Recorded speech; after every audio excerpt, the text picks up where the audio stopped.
Good morning, campers. I just had a hillbilly close encounter.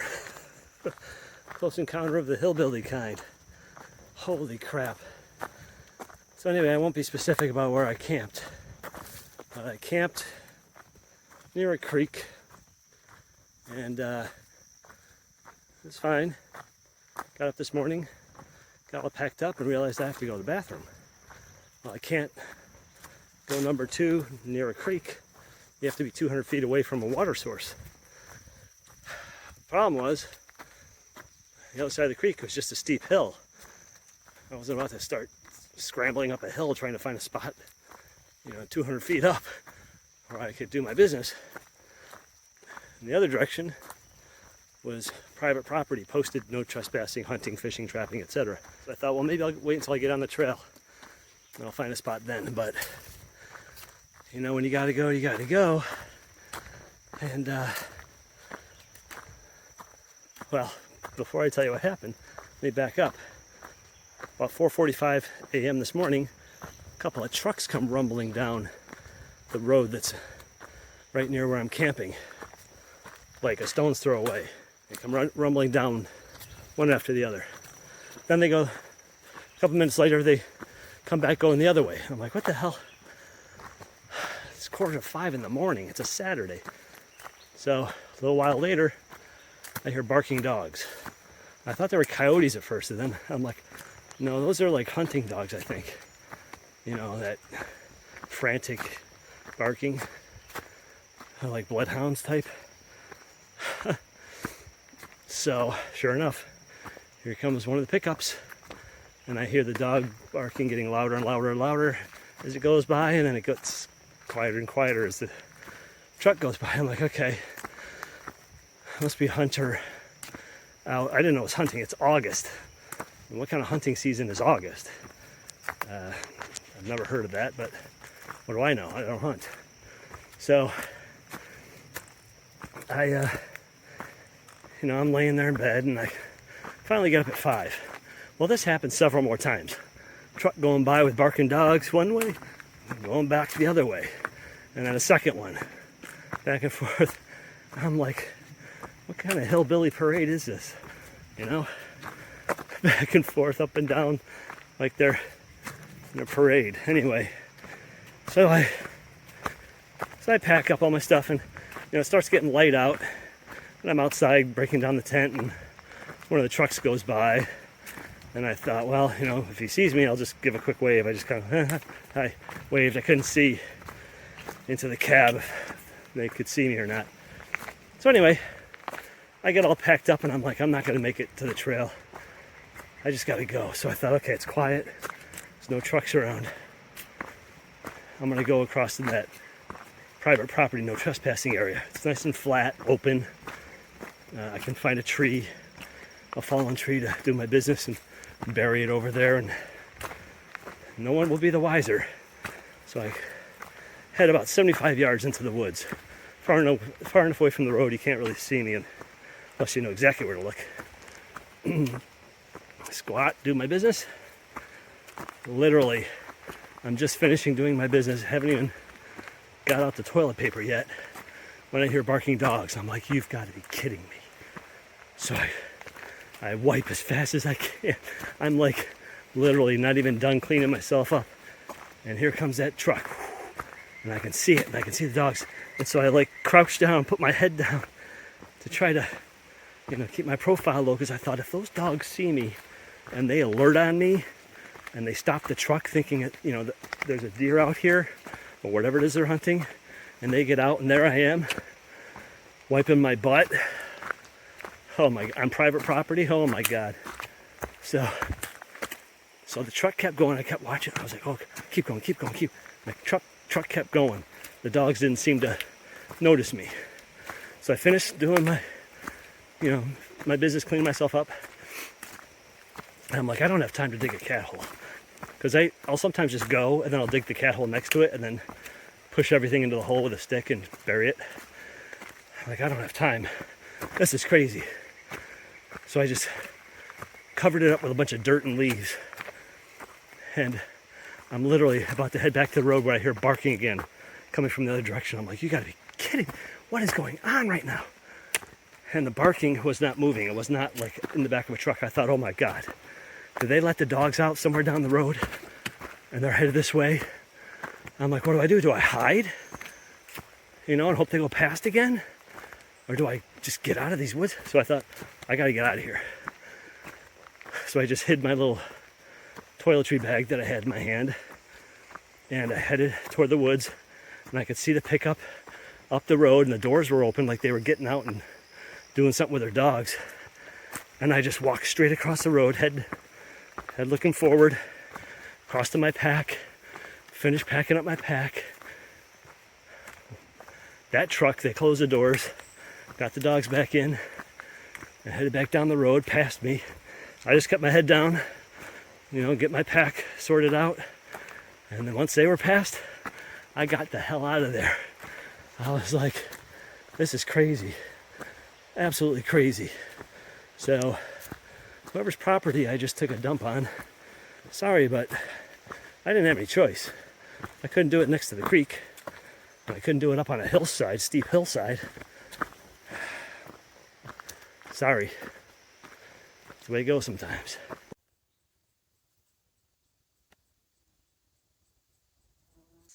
I just stopped at a spring to get a little bit of water. Not too much because there's another water source 2.7 miles ahead. It's not indicated in the guidebook, but the comments in Gut Hook says there's some good water if you know where to look. So I got plenty of water to go 2.7 miles. I got enough water to go 5 or 6 miles. But it's just uphill. A lot uphill today. And the air is just stagnant and close, as my mother-in-law used to say. You know, that stuffy feeling, like if you ever gone into a bathroom like an hour after someone had a shower and the steam hasn't had anywhere to go and it's kind of settled on the walls, so it's not as steamy as it was, but it still has that stuffy, damp, you know, moist feeling inside. That's what it feels like right now. So just going uphill is like, as soon as you start going uphill, you just break a sweat immediately. And my clothes are still damp with sweat from yesterday, so that was fun, putting on damp, sweaty clothes this morning. My plan right now is to not try to push the Stanimals today. It's just there's too much uphill, and I did a big day yesterday, almost 17, well actually over 17 miles with my side trip to get water. And I'm going to go like 13.4 to the shelter that's right before Glasgow. And then it's only like 3.5 miles to the road crossing where I can get picked up and taken to the hostel. So that's my plan. I'll get to the high point today. I'll call the hostel. I'll arrange a pickup tomorrow morning. And then I'll just camp at that spot, that shelter. And then it looks like an easy 3.5 mile walk to the road crossing. Plus, you know, I only have the one pole. I'm trying not to break that one. And I've already torn my my calf sleeve. I got a tear in it right there. So I'm gonna have to have my wife send me my last remaining pair of calf sleeve. I don't know why I'm breaking so much stuff. I'm getting tired and sloppy, and I'm just trudging through it at this point. It's mostly the weather. It's mostly this stagnant air. It's just unpleasant to be in. It's unpleasant to sleep in. It's unpleasant to camp in. It's unpleasant to hike in. It's just unpleasant to be outside right now, to be honest with you. So I'm going real slow up these hills, like the one behind me. I'm going like 1 mile an hour up these hills. I'm just taking my time, trying not to get drenched in sweat, drinking lots of water, and yeah, have a 13.4 mile day. It'll still be a decent day. You know, it won't be the 16 whatever that I was planning on, but somebody made a little marker, 800 miles, made out of pine cones. That's pretty good. If I only have 800 miles left, I'll be a happy guy. So it's a little more than a third of the way. So still got a lot of hiking to do.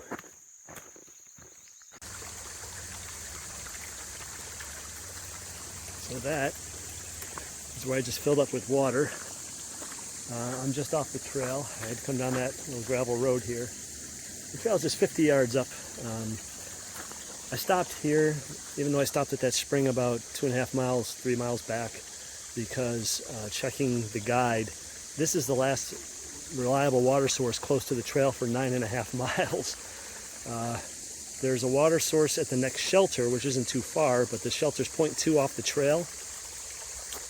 And the water source is, from what I hear, not the greatest, not the most reliable, not the most appealing, a little stagnant possibly.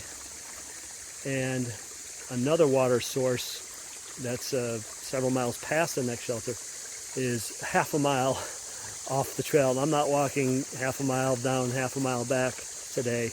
I still got to climb Bluff Mountain. I've got the next 2.3 miles is almost all uphill. It starts out, the first tenth or so is kind of flat, and then for a mile it's up, and then it's flat for another tenth, and then for another mile it's up. And that's Bluff Mountain. After that, it's downhill mostly. There's one little up and then down, and it's all the way down to the shelter I'm intending to stay at, which is 9.5 miles. So I've come about 4 miles so far. So I'm almost a third of the way done for the day. It's 10 o'clock. I got a lot of water.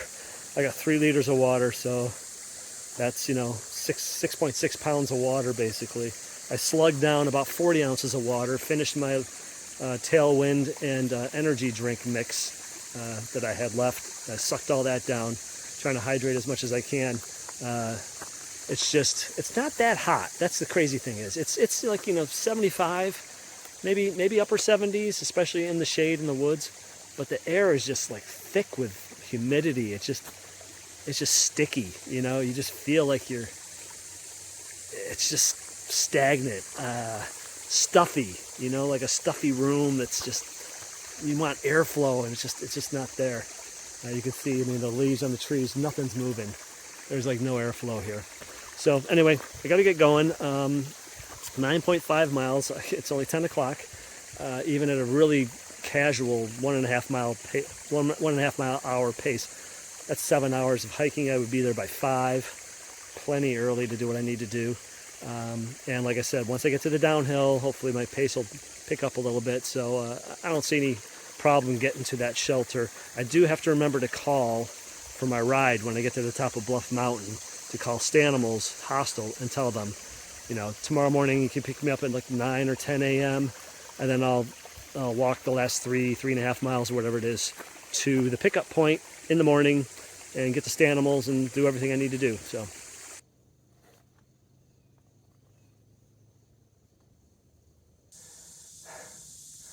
Just what I needed. Day it's already steamy and sweaty, and I got a 2-mile uphill climb. There's the sun coming out. The sun's coming out. The sun's right there. Oh my gosh. I really don't want that. I'm going to be a puddle of sweat by the time I get to the top. Oh. Holy cow. I made it to the top of Bluff Mountain. Here, as you can see, the old pylons from probably a fire tower. 4 pylons right there, and then the stairs. Now, a little bit of a view that way, not much. But the real view is over this way. That's the good view. So I'm going to sit right here and enjoy this view while I have my peanut butter and pita.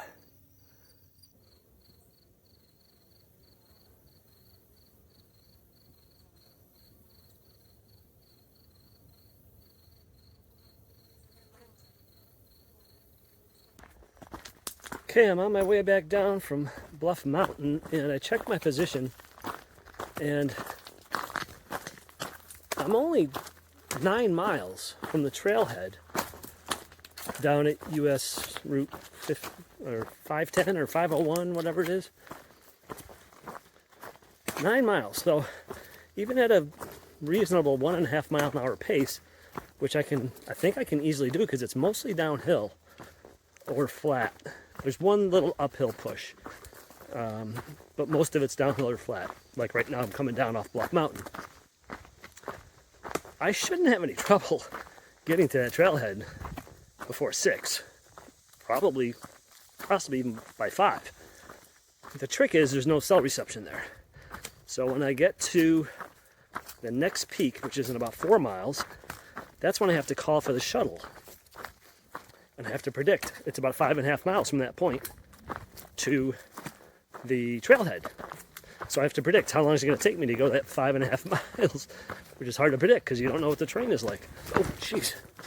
So it's mostly downhill from there. I think there's a down and a small up and then down all the way. So I should be able to do that 5.5 miles in, 3 hours at the most. So if I can get to that peak to make that call in 4 miles, if I can get there in less than 3 hours by 3 o'clock, which shouldn't be a problem, then I can call for the shuttle and tell them to meet me there at 6. The shuttles don't run past 7. It says on Guthook, don't expect a shuttle before 7 a.m. or after 6 p.m. So I was going to just stop short of the trailhead at the shelter about 3 miles before it. That's only 6 miles from here. Spend the night there, then go into Glasgow tomorrow. But if I can make it tonight, why not? Why not get there and shower up and do my laundry and get a good night's sleep? Take a 0 tomorrow, do my resupply, relax, eat in town, etc. Sleep there again tomorrow night, and then hit the trail first thing Monday morning. Right? I mean, it's an extra night's expense, but why not? So that's my goal. Get down to that trailhead by 6 and get to the next peak where I can get a signal and call them for the shuttle and get there by 3. So let's see if I can do it. Guess where I am now? You guessed northern Pennsylvania. You'd be wrong. This is central Virginia. Yep.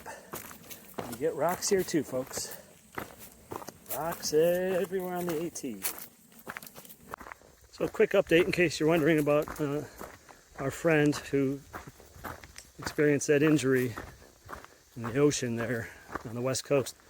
I don't have any updates specifically on his condition, but my wife and his wife's sister are going to the airport in Buffalo to pick up her car and bring it home because apparently they're going to be out there for weeks, if not months.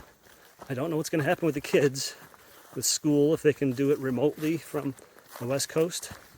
I don't know what's happening with their cat and dog and basic stuff like mowing the lawn and paying the bills and getting the mail and all that. But I'm sure that that's all being worked out with friends and family and whatnot. So anyway, my thoughts are still with them, and I'm thinking about him every step of the way here because it just is one of those reminders that, as tough as this is and as miserable as I sometimes get with the heat, humidity, soreness, fatigue, sleep deprivation, hunger, smelliness, dirtiness, just, everything that goes into this. I still have to be thankful that I'm able to do this, that, that could be me. And hopefully everything will come out okay in the end, and he'll make a full recovery. But right now, there's a lot of question marks hanging over the situation. So, just gotta wait. It's one of those things. We gotta bide our time and see what happens here. But I'll provide an update once I know more. And this is some of my least favorite type of terrain to go downhill. It doesn't look bad to you, but all these loose stones, they can act like ball bearings. It's like stepping on a golf ball. I've already had 2 of them roll underneath my foot and damn near went straight down on my butt. So, and with only one trekking pole to break my momentum, I have to be extra special careful on this stuff. 1 o'clock, 6.2 miles to go. I just did 2.8 miles in 1 hour. That's pretty crazy. So, plenty of time to get down there and get the shuttle and get to sleep in bed tonight. and a shower, and laundry, and real food. Oh my gosh. And a beer, hopefully. Yay! Not only are you never completely out of the rocks on the Appalachian Trail, you are never completely done with the roots either. Still in Central Virginia. Almost as rooty as Maine.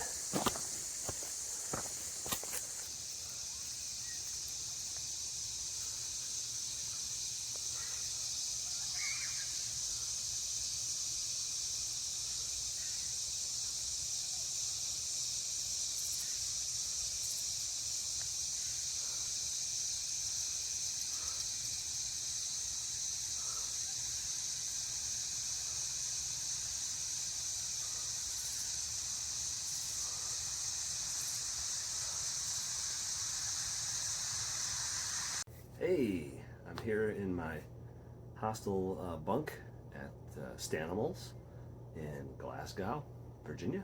And I forgot last night to do my beer shout out. This one to my sister. My sister Karen bought me a beer. So I decided to get the 3-notched IPA.